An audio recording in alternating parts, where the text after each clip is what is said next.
Can Maryland add Faheem Delane?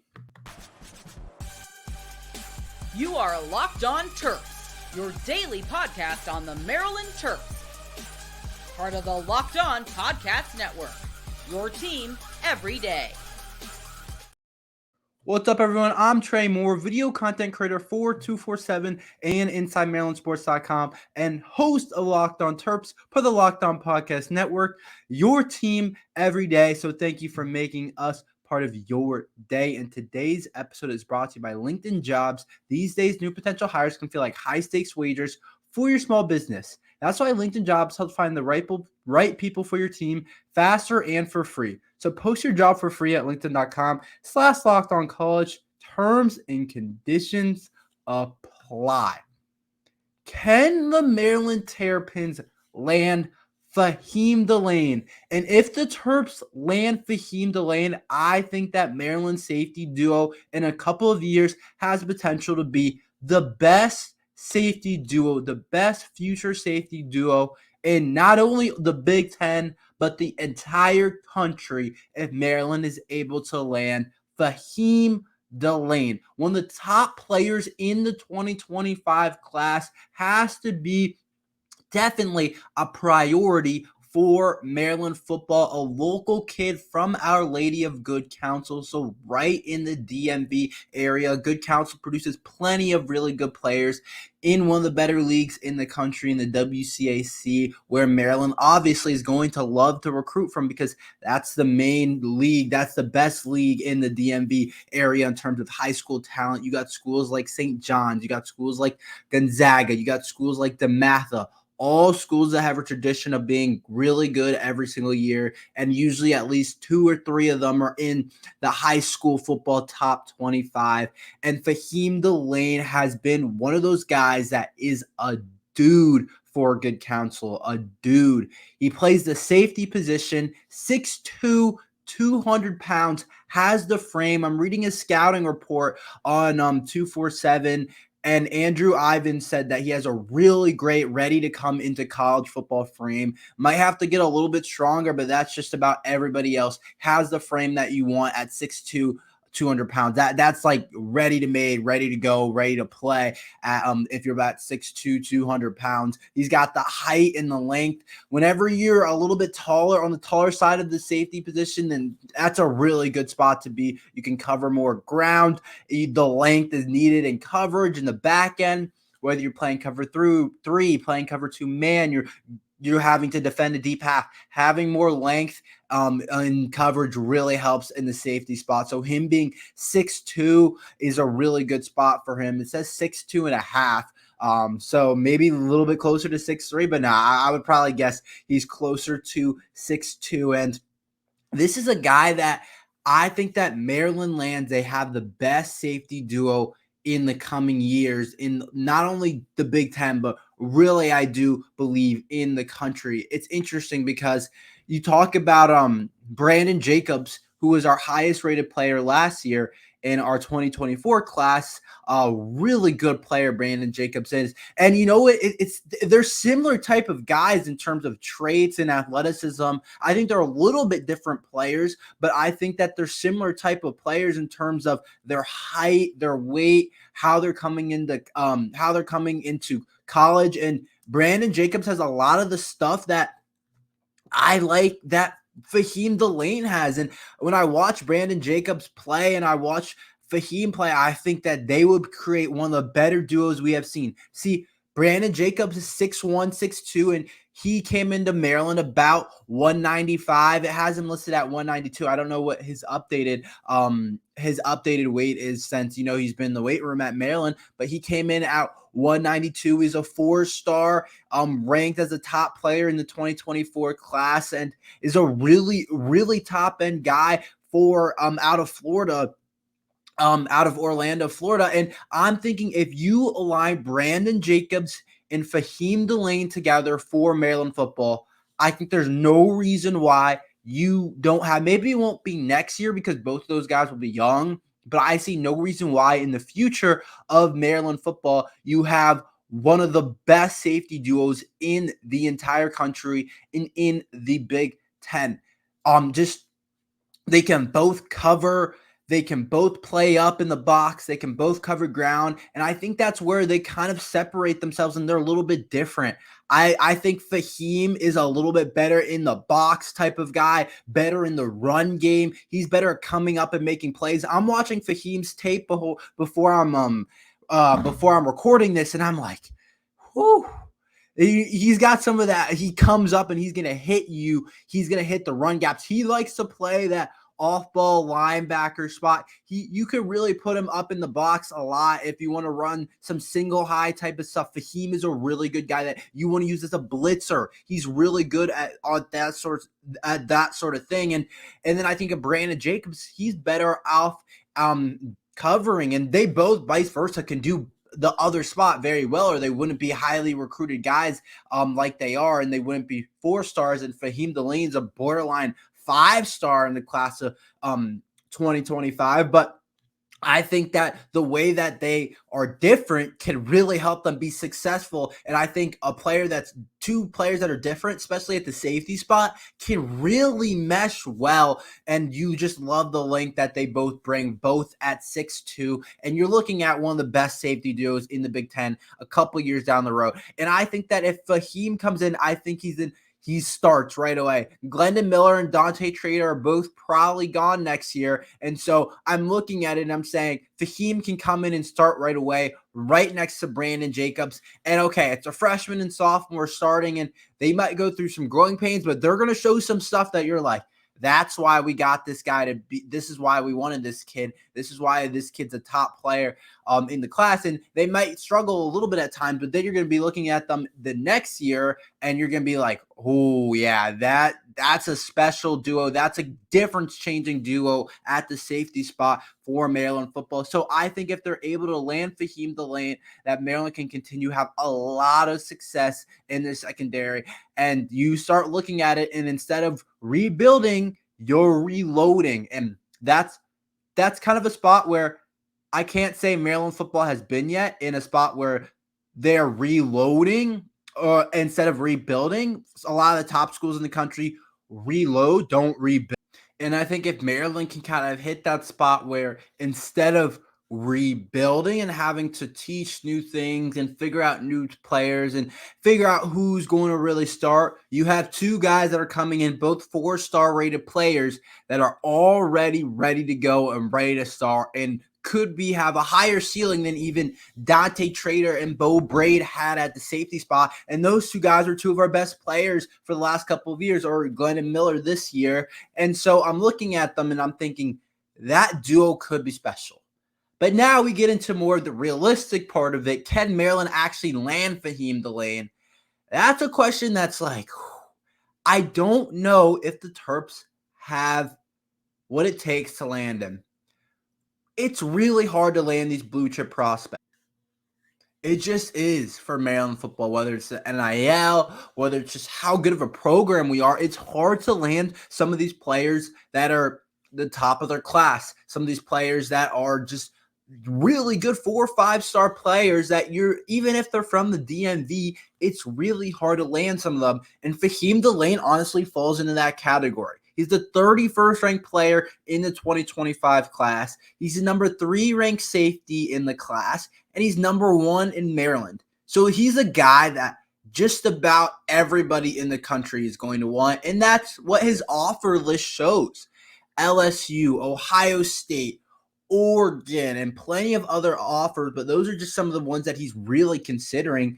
And then the other interesting part about it is Virginia Tech is very much in the mix for Faheem Delane, because his brother last year was a starting cornerback for Virginia Tech, who apparently started for Virginia Tech last year, and it was like one of the better freshmen in all the country last year. So you have to put Virginia Tech in there, and he's definitely considering Virginia Tech. And so it's like, is he going to want to be a hometown hero and stay home and play for the Terps? But if he wants to play locally, it's a pretty strong indicator that maybe Virginia Tech is a place that he should go. Even though it's not quite as local as Maryland, it's still pretty local. I know Coach Azar from Maryland is putting in a lot of work, but right now Ohio State is the favorite to land them on 247. And Brian Dome and Tom Loy both have put in predictions for him to land with Ohio State. So now you're just looking at it and you're asking yourself, is this a kid that Maryland football can realistically land? And I do think we can. I do think we have a shot at him. I'm not saying I would pick us and that's my prediction. My prediction would be to just go with what the insiders are saying in Ohio State. But at the same time, things change, and Coach Loxley has been really good sometimes at recruiting some of these top-end guys. Even if we don't end up with all of them, he's made a push for a lot of these guys. That's what we know. And with Coach Azar now on the staff and him being in the secondary, it could definitely have the potential of him landing at Maryland. And we know some of his high school teammates are at Maryland right now. Some of them were in the 2024 class. And Judah Jenkins played in the secondary at Good Counsel. And so he's in the same position group, and he also went to Good Counsel, and we have some other Good Counsel players on the roster. And so I'm looking at it and I'm saying, I think Maryland has a chance. I'm not saying that we're going to guarantee get him, but I think Maryland's in the mix. And when you got a kid like this that's ranked 31st in the class and is a really highly rated player, all you can ask is to be in the mix. But if we do land him, I do think that Maryland has a chance to have one of the best safety duos in the Big Ten. And I really hope that we really make a strong push and throw some NIL money at him and whatever we can do, whatever you have to do nowadays, because I think this kid can really get a start off to a really good 2025 class and can be a huge part of that 2025 class. Is there another level for Maryland football to hit, or are we going to kind of hit a wall? I'll tell you about that after this ad from LinkedIn Jobs. These days, new potential hires can feel like high-stakes wagers for a small business. You want to be 100% certain they have access to the best qualified candidates available. That's why you have to check out LinkedIn Jobs. LinkedIn Jobs helps find the right people for your team faster and for free. A lot of people need jobs right now, and if you want to find someone amazing for your company, LinkedIn Jobs helps you find the qualified candidates you want to talk to faster. So post your job for free at linkedin.com/lockedoncollege. That's linkedin.com/lockedoncollege to post your job for free. Terms and conditions apply.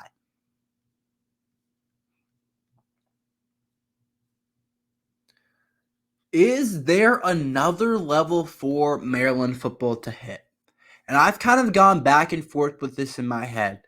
And I'm struggling because some of me feels like I don't know if Maryland football has another level that they can hit. Have we maxed out as a program over the last couple of years? And some of you guys might say that's ridiculous. There's been plenty of games that we've slipped up on. There's been plenty of chances for us to get better. There's a lot to improve on. We can continue to recruit better and all these different things. But with the current circumstances that Maryland football lives under, I don't know if I see another level that the Terps can hit. And when I talk about the current circumstances, I'm talking about with Coach Loxley, with the NIL money specifically. I don't know if we're going to ever get a better pot of NIL money to be able to make a push for some of these players that maybe we shouldn't really be able to land, but we're able to land because we're in the DMV area and we can throw them some money. But I don't see us as that type of program. We don't have that type of NIL money, and I don't know if there's another level we can hit. It starts with recruiting and always does. And I talked about the other day. I said, if Maryland football wants to hit another level, we are going to have to recruit at a really high level. And I just talked about Faheem Delane, but realistically, Faheen Delane is probably not going to Maryland. He's probably not. Maryland's in the mix, and I'm not saying they're not in the mix. But at the same time, Ohio State's the favorite for a reason. And it's hard to beat out some of these blue blood teams when they're consistently turning out top player after top player and sending top guy into the NFL draft. And I'm not asking Maryland to be a blue blood. I'm just saying, can we hit another level? Can we hit another level in recruiting? I don't know. I just don't know. We keep saying we need to land more of these DMV kids, but it's like, when will they actually start committing to Maryland? And the thing is, over 50% of our roster is from the DMV area. It's not that we're not getting DMV kids. We're not getting the top guys. We're getting that next level tier down. Which allows us to stay about where we are as a program. And our recruiting classes, in terms of the rankings, are about the same spot every single year. I really like our 2024 class. I really like our 2023 class. I really like these classes. And you get a couple of guys that are really highly ranked guys, but you just get a lot of guys that are just pretty good football players that are going to be pretty good Big Ten football players, but they're not going to be special. And there's plenty of players in the area for Maryland to be able to hit another level. But I'm saying that it's really hard to bleed out the Penn State when they're dipping into our area, when Alabama's dipping into our area, when Oregon's dipping into our area, and Ohio State is. And that's just some Big Ten, SEC type of schools that are dipping into our area because they're going to try and get the top kids. It's really hard to keep the kids here. But I do think that there's another level to be hit. But do I think that we're going to hit that level? That's the real thing. I think there is another level definitely for us to hit. You can get more wins. You can get to 10 wins as a program, maybe if we're lucky. Maybe we can get a really big bowl game. But I just don't know if I see us having the resources involved, the players involved, and all those different things coming together to be able to hit another level as a football program.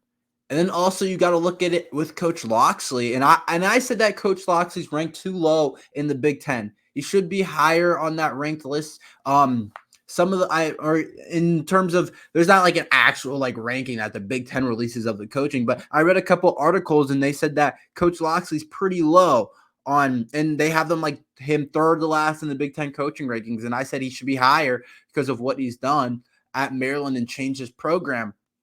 But at the end of the day, he took this Maryland program from like a 3-win team to like an 8-win team. Does he have another level in him to be able to reach 10 wins, 11 wins? 11 wins is quite a stretch, and that's the next step up. We haven't reached 9 wins, so I guess you could say 9 wins is the next step up. Do we have enough to reach that kind of spot as a program? And I think the next spot is to be consistently in the top 25. We've been around it. We've been kind of in like – but to be consistently in the top 25, and I'm not saying to be like 10, 9, like I'm saying be ranked around 25th, 26th, 24th, 23rd, somewhere around there. That's the next step for Maryland football. And if we can't recruit at a higher level, we're not going to get more wins. And realistically, this year, we should take a step back. In terms of the roster outlook, we should take a step back. And the way it looks this year, I'm asking myself, is there another step for Maryland football to take? Or did we kind of reach our maximum with Talia, which was a pretty good team in the Big Ten, right behind the Blue Bloods, the Penn State, Ohio State, Michigan, right behind them? Is that what we've been? Is that what we are? Or is there something else that we can hit? And that's the question for you guys to answer as well. Let me know what you guys think. But right now, I don't think that there's much else for us to hit as a program in terms of, and please prove me wrong. I don't want to be a Debbie Downer, but please prove me wrong in terms of the Maryland football program. Please prove me wrong and say that there is another level to hit. I think Maryland basketball, it's like that team can win a national championship. That's their ceiling. I don't see that as a Maryland football ceiling, even with how bad we've been as a basketball program last year. There's still, like, with the recruiting and everything and the looks like the NIL money with the basketball team, there still looks to be that kind of level that we could potentially hit. Let's rate the Maryland linebacker room on the new EA game. What should everybody be? I will tell you about that after this ad from FanDuel. It's winner take all in the NBA and NHL, and FanDuel's giving you a shot to bring home a big win of your own. Right now, new customers get $150 in bonus bets with any winning $5 bet. Guys, you got to get on FanDuel. It's the Eastern Conference and Western Conference finals in the NBA. I know a lot of you guys like Anthony Edwards, and if you want to take his over in their next game against the Mavericks, you can do that. Or if you want to take over on Luka Doncic in that series. Or if you want to bet the Celtics to win the title, you can do all those different things. And that's $150 to bet on spreads, money lines, player props, and more, whatever you want to do. Or if you're an NHL fan and want to bet the Oilers to win tonight, visit FanDuel.com/lockedon to make every playoff shot count. FanDuel, America's #1 sportsbook. Visit FanDuel.com to look at odds included. So let's rate the Maryland football linebacker room. We haven't rated it yet. And I think that the linebacker room's interesting. I hope you guys saw the new trailer for the new college football game. If you didn't, make sure to go check that out. But I'm sure many of you guys have. I have, and I cannot wait for this game personally. I don't know if I'll be rebuilding Maryland football. That'll be interesting if I decide to take on Maryland football. Usually I like to choose someone besides Maryland. I don't know why. But if I choose Maryland, that could be kind of fun with the actual players in there and everything that's going on. So maybe we'll see. Maybe I'll decide and pick Maryland for the rebuild. But Maryland football linebacker room, it's a pretty good unit. Not an elite unit. Overall, if I had to rate it in terms of the EA Sports rating, I'd say I give it probably an 80. An 80, I think, is fair. I don't think there's any crazy players in there that should be really highly rated. Like Jayshon Barham, I would argue should be like an 87. I think that'd be fair for him. Maybe an 86, 85. But there's no one in this Maryland linebacker room that I think should be above an 85. Ruben Hippolyte's the one, that third team All Big Ten. The resume speaks for himself. He's coming back. He's been in college for a while now, and he's been playing for Maryland football for a while. Highly rated guy coming out of high school and everything, even though that was a long time ago. So that doesn't really play much anymore. It doesn't really matter anymore. But Ruben Hippolyte, I'd say he deserves an 82, I would say. I think Ruben Hippolyte at an 82 is fair. I think some of the plays that he makes is really good, and I think he gives us really solid play at the linebacker room, but I don't think it's enough to say he's like an 85 or an 86. But being a third-team All-Big Ten player, I think he definitely deserves to be in the 80s. There's no reason they put him in the 70s, and I think he has pretty good traits at the linebacker spot, and I hope the game respects that. I think he has good speed and athleticism, agility, acceleration at the linebacker spot. And I know a lot of that matters. A lot of people like to use the linebacker, so that matters for a lot of people. But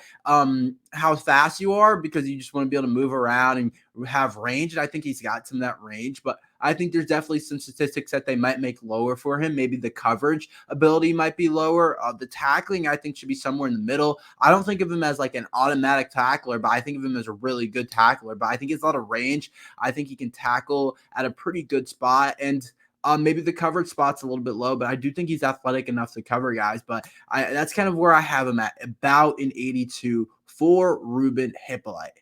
Fanaje Gote's interesting. He's just a veteran type of guy that Maryland football has. A lot of his ratings aren't going to be exemplified in a college football game because a lot of it aren't like that, like those like on the field type of stuff. But he is good on the field too. He's been a pretty good player. I think Fanaje Gote deserves 73. I think is fair. I think it's 73, 74, maybe a 74. I think is fair for him going into his last year with the Maryland football program. He's been like a backup, but Maryland likes to rotate everybody and play a bunch of different guys, so he plays a lot as well. And I think putting him around a 73, I think is fair for Fanaje. I think he can play. He's going to be playing a lot this year, and I think a 73 kind of puts him in a good spot. I think he's a good tackler. I think his tackling rating should be his highest rating. I don't know. I don't think his speed rating should be particularly high, or that those athletic stats, acceleration, all those different things. But I think putting him at 74, 73 is a fair spot for him.